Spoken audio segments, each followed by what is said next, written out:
क्या आपके साथ भी ऐसा होता है कि एक्ने जो है आपका पीछा ही नहीं छोड़ता है?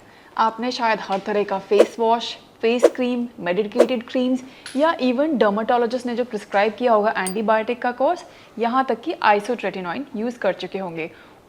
इनका यूज़ होता है स्टबन एक्ने के केसेस में। बट अगर आपके डर्माटोलॉजिस्ट ने आपको एक सीक्रेट बताया होगा कि अपनी गट हेल्थ का आपको ध्यान रखना बहुत ज़रूरी है, क्योंकि अगर आप उस पर फोकस नहीं करेंगे तो ये प्रॉब्लम बार बार आती ही रहेगी। And to be honest, antibiotic जो है it's the biggest disservice to a human body, और इसका यूज़ कम से कम करना चाहिए।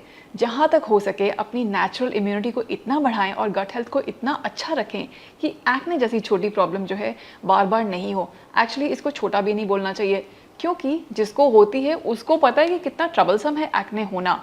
मुझे भी कभी कभी होते हैं, then I have to cover them with a little makeup और ट्राई समथिंग बट सबसे इफेक्टिव चीज़ है इसका गट से जो लिंक है। We start cleaning our gut and let me decode this for you, the gut skin connection. Let's talk about that. Gut और skin का क्या लिंक है, क्या इंटरकनेक्शन है? एक्चुअली गट का लेना देना सिर्फ स्किन से नहीं बल्कि हर एक सिस्टम से है आपकी बॉडी के।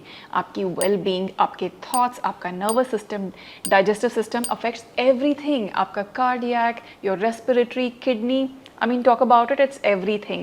And gut को मैं actually बोलूँ तो it's literally like भगवान. You have to treat it very very nicely, very very gently and eat the right things.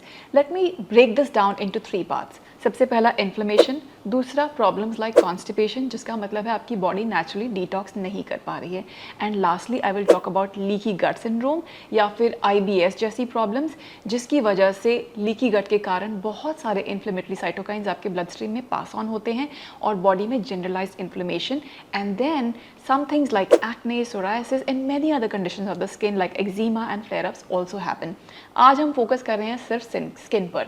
So gut microbiome की जहाँ पे बात आती है, जो हमारा सबसे पहला टॉपिक है inflammation, let me talk in detail about that. हमारे गट में ट्रिलियंस ऑफ बैक्टीरिया हैं और माइक्रो ऑर्गेनिजम्स हैं। कुछ हेल्दी होते हैं, कुछ अनहेल्दी होते हैं। ये बहुत ही स्वाभाविक सी चीज़ है कि ये दोनों का प्रेजेंस होना ज़रूरी भी है in life. This is all about balance. लेकिन अगर आप अपने हेल्दी बैक्टीरिया की पॉपुलेशन को ज़्यादा रखते हैं by feeding them the right things, I will discuss in detail कि हमें खाना क्या चाहिए ताकि आपके हेल्दी बैक्टीरिया प्रॉस्पर करें, हेल्दी रहें और उनकी पॉपुलेशन भी सही रहे। But there is a balance. अब ये हेल्दी बैक्टीरिया अच्छा खाना या फाइबर या प्रोबायोटिक जैसी चीज़ों पर जीते हैं और ये प्रोड्यूस करते हैं short chain fatty acids like butyrate and propionate. ये बहुत साइंटिफिक हो गया, सबको इसकी जानकारी की ज़रूरत नहीं है, लेकिन बैक्टीरिया ऐसे सब्सटेंसेस प्रोड्यूस करते हैं जो आपके पूरे डाइजेस्टिव ट्रैक्ट को प्रोटेक्ट करता है एक म्यूकस लाइनिंग से। समझिए आपका गट माइक्रोबायोम का जो एक लाइनिंग है, it's like a coffee filter. अगर आपका कॉफ़ी फिल्टर नया है, स्ट्रॉन्ग है, तो सिर्फ सही इंग्रेडिएंट्स और न्यूट्रिएंट्स पास होंगे। लेकिन जब वो पुराना होने लग जाता है, अब पुराना नहीं हो रहा है but we are disturbing our lining by eating the wrong things, या फिर बहुत सारी और चीज़ें हो रही हैं आपकी बॉडी में, कोई डिजीज़ है, कोई इन्फेक्शन है, वो भी हमारे कारण ही होते हैं। जब ये लाइनिंग डिस्टर्ब हो गई, अब वो जाली जैसा होने लग जाता है, थोड़े होल्स बड़े होने लग जाते हैं और बहुत सारे bad bacteria and chemicals along with that pass into the blood stream, which is the reason of inflammation in the body. अगर आप अच्छा, जैसे हमने बहुत सुना है कि आपके गुड बैक्टीरिया क्या खाते हैं, they eat a lot of fibrous things.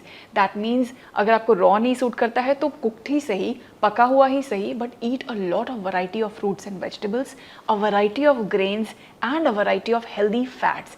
ये सब इंक्लूड करने से हमारे बैक्टीरिया हेल्दी रहते हैं, आपके गट माइक्रोबायोम की जो पॉपुलेशन है या डाइजेस्टिव कैपेसिटी जो है वो अच्छी रहती है, and you can eat a lot of variety of foods for a long time.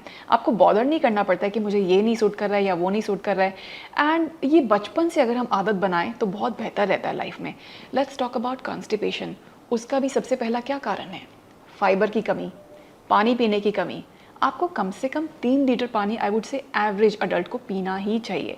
अगर फीमेल है, इवन इन दैट केस, या मेल है, minimum 3 litres is the figure I would really point out. It can be more than that.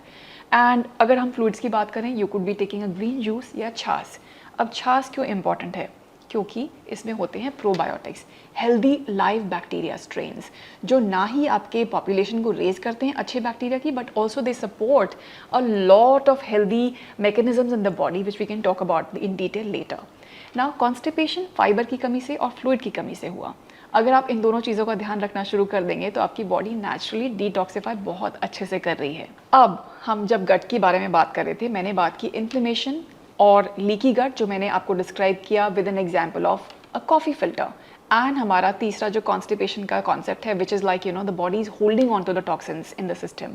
अब इन तीनों चीज़ों को आप कैसे प्रिवेंट कर सकते हैं और कैसे अपनी हेल्थ को बेटर बना सकते हैं, let's talk about the right foods and the harmful foods in our next section on this topic of skin and gut.